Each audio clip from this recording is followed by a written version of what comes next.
आप वर्ल्ड के किसी कोने में जाके अगर आप जैसे मेरे यहाँ से माइक से पूछ रहे किसी से पूछे यू नो मिस्टर मोदी, तो आपने कहते हैं very powerful very wonderful leader. ये बाकी जो 28 चोर इकट्ठे हुए किसी नहीं बोलेगा।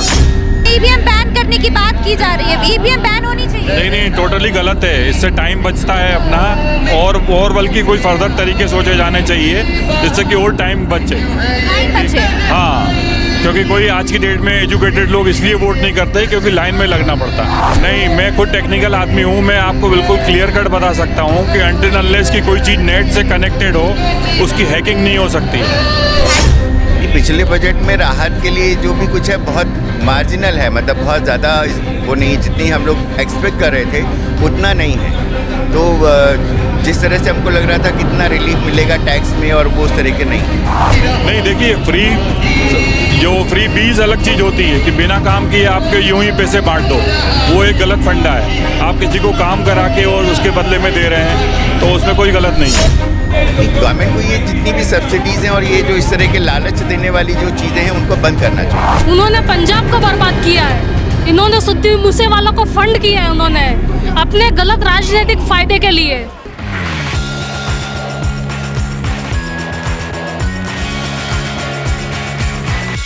नमस्कार, मैं शिखा, आप सभी का स्वागत है भैया जी गजब में। एक बार फिर से हम जनता के बीच में आ गए उनसे बातचीत करने के लिए कि आज लगातार लोग जो है ईवीएम को लेके विपक्ष और जनता जो है कुछ वो ईवीएम बैन करने की बात कह रही है। बस उसी सारी बातों को लेके, इन्हीं सारी मुद्दों को लेके हम लोगों से बातचीत करेंगे कि ऐसे आज बजट सत्र भी निकला है और इन सारे मुद्दों को लेके बातचीत करेंगे कि आप लोगों को क्या फायदा दिख रहा है बजट में और क्या नुकसान है, क्या लग रहा है, क्या सोचते हैं। ईवीएम बैन करने की बात की जा रही है, ईवीएम बैन होनी चाहिए। नहीं, टोटली गलत है। इससे टाइम बचता है अपना और बल्कि कोई फर्दर तरीके सोचे जाने चाहिए जिससे कि और टाइम बचे।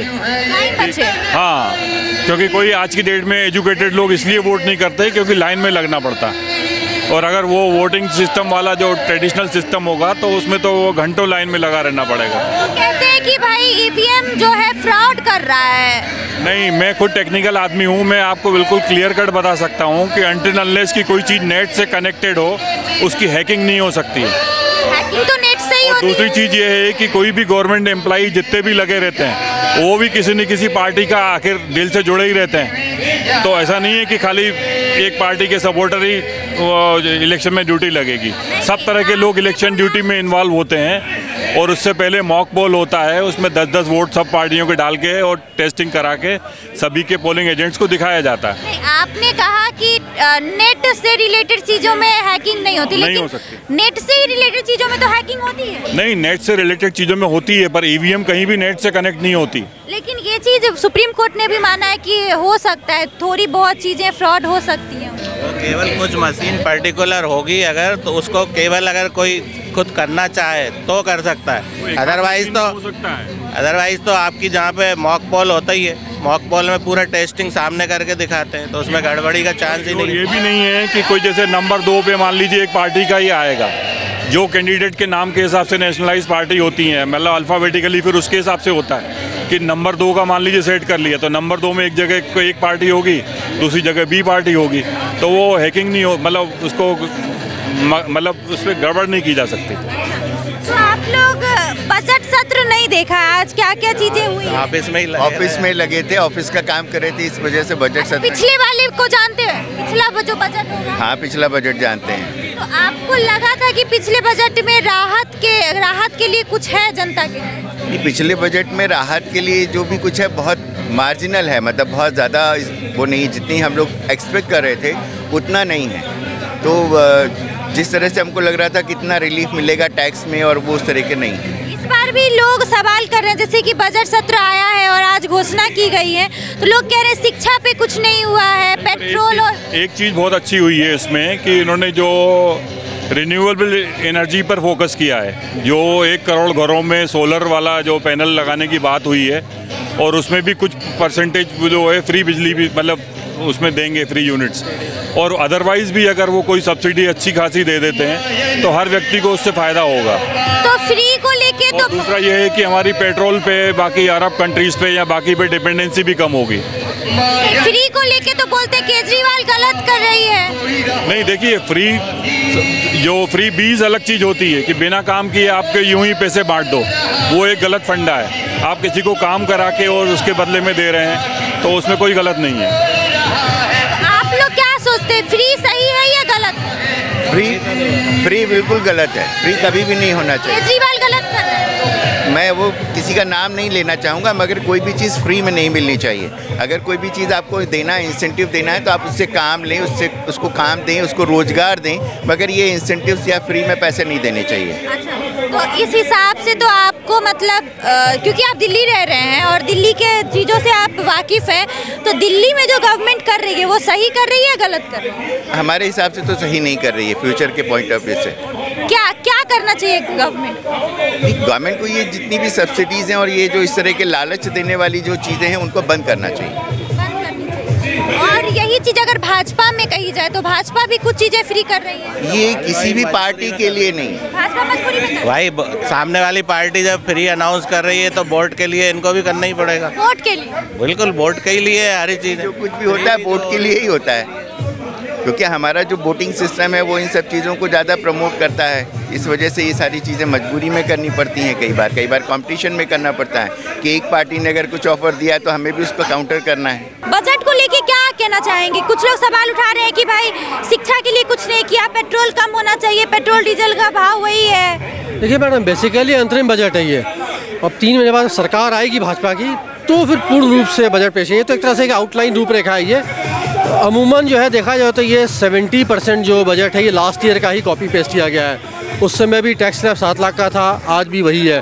हाँ, ये होता है कि टैक्स स्लैब थोड़ा बढ़ा देते तो अच्छा होता, खासकर अगर लेडीज़ के लिए कुछ मतलब कदम उठाए जाते हैं, अच्छे कदम उठाए जाते तो बेहतर है। लेकिन ठीक है, ओवरऑल देखा जाए तो अभी ठीक है। ये 3 महीने में एक्चुअल समझ में आ गया कि क्या चीज़ जो है वो मतलब धरातल पे है ये। मतलब जब सरकार आएगी तो आपको उम्मीद है कि सरकार आएगी? हाँ, और कोई है नहीं, आप खुद बताइए ना भैया। आप लोग जो है पत्रकार हैं, बड़ी क्लियर से बात आपको कहता हूँ मैं। आप वर्ल्ड के किसी कोने में जाके अगर आप जैसे मेरे यहाँ से माइक से पूछ रहे, किसी से पूछे यू नो मिस्टर मोदी, तो आपने कहा very powerful, very wonderful leader.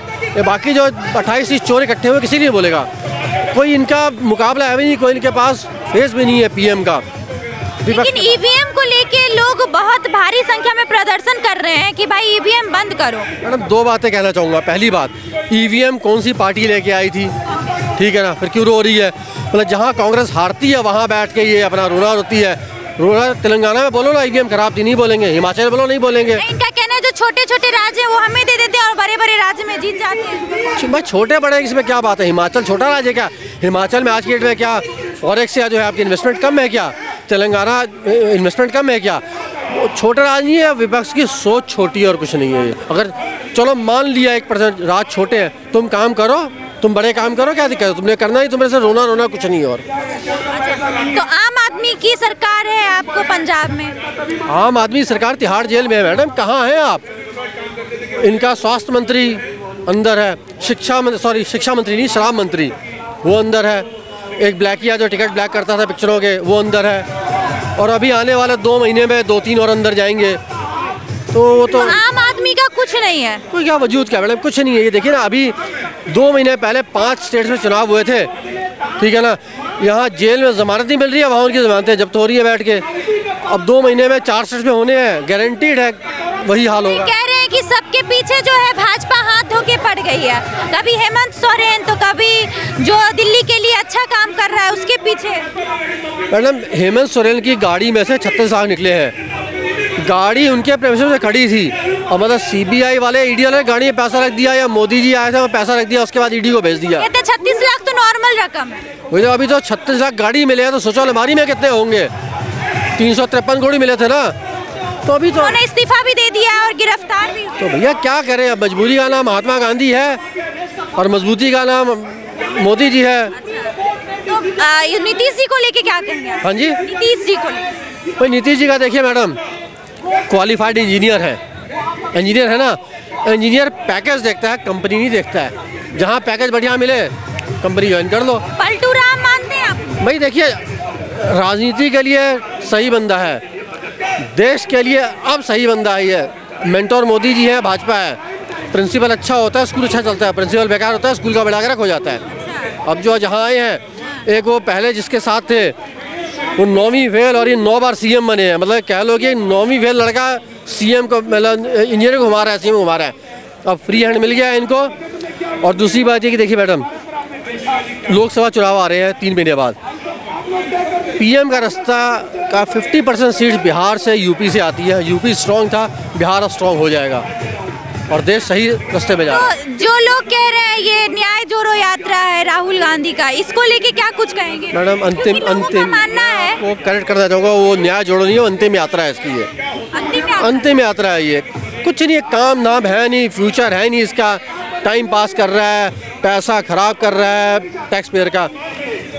Madam ये यात्रा शुरू हो रही है मणिपुर से, ठीक है ना, ख़त्म हो रही है मुंबई में। मणिपुर आपको पता है ड्रग प्रोड्यूसिंग स्टेट है, ड्रग्स होते हैं ना, नशा गांजा वहाँ बनते हैं, मुंबई में कंज्यूम होते हैं। बीच में जो बंदा चल रहा है वो कैरियर का काम भी करता है।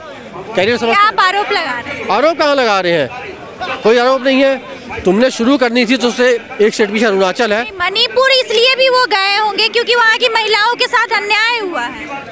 राजस्थान में जब कांग्रेस सरकार थी तो गहलोत ने क्या कहा था, यहाँ तो मर्दों का प्रदेश है ये। उस समय मुंह में वो जिप लगा के या कुछ दही जमा के बैठ गए थे। इस तरीके की तो बयानबाजी दोनों ही पक्षों से हुई है, ऐसा तो नहीं है। मणिपुर में जब ये हुआ था बहुत शर्मनाक था, मतलब अच्छा नहीं हुआ। उसके बावजूद विपक्ष ने क्या कहा था, सीएम बदल दो, पीएम बदल दो, कहा था विपक्ष ने, मान लिया। इसका मतलब ये हुआ कि अगर मान लीजिए गांधी परिवार या विपक्ष का कोई बंदा घर बनाता है, उनके पिताजी एक 3-4 फ्लोर का मकान बनाते हैं, एक होता है ना खुदा ना खास्ता गॉड फॉरवर्ड, मैं कहूँ भगवान करे उस घर में आग लग जाती है तो आप सॉल्यूशन ढूंढेंगे, अपने बाप को बदल देंगे कि मेरे बाप ने मकान में आग लग गई है, सॉल्यूशन ढूंढना मतलब सब कुछ मोदी जी करेंगे। तो तुम्हारा बाप मर जाए गलती मोदी जी की है, तुम्हारी अम्मा भाई जाए गलती मोदी जी की, तुम भी तो करो ना। ये तो नहीं है कि तुम सत्ता में आओगे तभी करोगे, तुम उस स्टेट में तो सत्ता में नहीं हो, कोई बात नहीं है, विपक्ष में हो, विपक्ष को मजबूत होना चाहिए, तुम भी करो ताकि अगर तुम जीतो, लेकिन कुछ करना नहीं है, सब कुछ मोदी ने करना है। लेकिन कहीं ना कहीं एक जो भारी संख्या में जो लोग मौजूद हो रहे हैं, कभी जंतर मंतर पे, कभी कहीं, और वो सिर्फ यही डिमांड कर रहे हैं कि भाई ईवीएम बैन होना चाहिए। ईवीएम मैं एक बार वीएम पहले जो था, पहले ईवीएम से होती नहीं थी तो क्या होता था, पूरे के पूरे बैलेट पेपर्स की पेटी गायब हो जा करती, ट्रक गायब हो जा करते थे। आज की डेट में बहुत कंट्रीज में ईवीएम से चल रहा है, बहुत कंट्रीज नहीं, कहीं मैं इंडिया छोड़ दो, मैं तो कंट्रीज़ की बात कर रहा हूँ। हिंदुस्तान वर्ल्ड में 200+ कंट्रीज़ है, कई कंट्रीज़ में ईवीएम से हो रहा है, कई कंट्रीज में बैलेट पेपर से हो रहा है। तो ये तो देखिए एक्सपेरिमेंट चलता रहता है। ये आप ये मानते हैं कि भाई बैलेट पेपर आना चाहिए?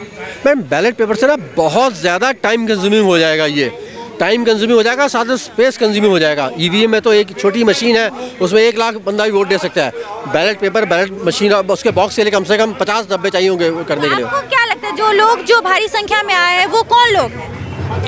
देखिए बेटा, हर एक की अपनी थिंकिंग है भाई, एक इंडिपेंडेंट थिंकिंग, हर की अपनी विचारधारा है, किसको कुछ अच्छा लगता है, किसी अच्छा लगता है, सोच है अपनी। आप एक भाई तो ऐसा भी तो हो सकता है कि जो लोग आए हुए हैं वो लोग भाजपा को ना वोट देके वो राहुल गांधी को यानी कि कांग्रेस को किसी को वोट दो, वोट किसी को दो, कम से कम जो भी सरकार है काम तो करे, देश के हित के लिए करे, बड़ी क्लियर सी बात है। ये आपको क्यों लगता है कि कांग्रेस काम नहीं करेगी? मैडम 60 साल क्या काम किया बताइए आप मेरे को, मुझे। आप पत्रकार है ना? नहीं, मैं तो अपनी तरफ से कुछ नहीं कर। आप एक बायस है, चलिए मान लिया, ठीक है ना? नहीं मतलब कहीं नहीं, मतलब दोनों तो नहीं है। बताइए मेरे को आप 60 साल कांग्रेस में और 10 साल मोदी में कंपेयर करिए आप मुझे। आप कांग्रेस के राहुल गांधी के 2 काम ऐसे गिनवा दो, 2 भी ज़्यादा बोलो जो देश के लिए किए हों। मैं बताती हूँ, उनका दावा है, ये मैं नहीं कह रही। उन्होंने दावा किया है कि हमने सरकारी चीज़ें बनवाई, एम्स बनवाए, जो बड़ी बड़ी फैक्ट्रियाँ हैं जो थी और जिसको प्राइवेट कर रहे हैं मोदी जी, वो उनका दावा है कि वो कांग्रेस ने बनाया। चलिए तो मतलब प्राइवेट करना गलत है क्या, बताइए? वो लोग कह रहे हैं, चलिए मान लिया उनके हिसाब से प्राइवेट गलत है। जब कोई बीमार होता है ना तो सरकारी हॉस्पिटल जाता है, प्राइवेट भागता है। अपने बच्चों को तो पढ़ाओगे प्राइवेट में, सरकारी पढ़ाओ भैया। फिर अगर तुम्हें इतना दिक्कत है तो डिपेंड करता है, ठीक है, मैंने वही कहा ना 60 साल में कांग्रेस ने, कह रहे कंप्यूटर भी कांग्रेस ने लाया। मैडम गलत है फिर ये, आप अपनी नहीं, हाँ कौन कह रहा है? कहते राजीव गांधी ने कंप्यूटर। नहीं मैडम, कंप्यूटर आया था 1991 में, 1951 में आया था। उस समय राजीव गांधी 6 साल का बच्चा था, निक्कर पहनता था, अंगूठा चूसता था, सोच के दूध निकलेगा। टाटा ने कंप्यूटर इंट्रोड्यूस किया था 51 में, और नेहरू ने 56 तक उसको जो है बैन कर दिया था कि नहीं सरकार चलेगी। इंट्रोड्यूस करके 51 में उन्हें इसरो को दिया था टाटा ने। चलिए मेरे साथ एक आप यहीं पे सही बात बोली आपने। इनके बात से आप सहमत हैं? लोग टेक्नोलॉजी का क्रेडिट राजीव गांधी को बिल्कुल नहीं जाता। उन्होंने पंजाब को बर्बाद किया है, इन्होंने सिद्धू मूसेवाला को फंड किया है, उन्होंने अपने गलत राजनीतिक फायदे के लिए। मतलब कांग्रेस फंड करती है? बिल्कुल किया उन्होंने। सिद्धू मूसेवाला को, उन्हें पंजाब से मजबूत नेता चाहिए था। कंप्यूटर का टेक्नोलॉजी का तो साइड हटाइए, उनका तो कोई क्रेडिट है ही नहीं। उल्टा उन्होंने सिद्धू मूसेवाला को फंड किया है। जब वो पंजाब में एक मजबूत चेहरा ढूंढ रहे थे, तब उन्होंने सिद्धू मूसेवाला को अच्छी तरह से जानते हुए कि वो एक खालिस्तान की मांग कर रहा है, और आज खालिस्तान का आंदोलन इतना बड़ा हो गया है कि पूरा कनाडा विरोध में खड़ा हो गया है वहाँ के NRI। बिल्कुल, मैं आपकी बात से। आप महिला हैं, और महिला को लेके आपको क्या लगता है कि भाई मोदी जी ने क्या क्या काम किए हैं महिला? मोदी जी ने सबसे जोर दिया है आत्मनिर्भर बनने पर।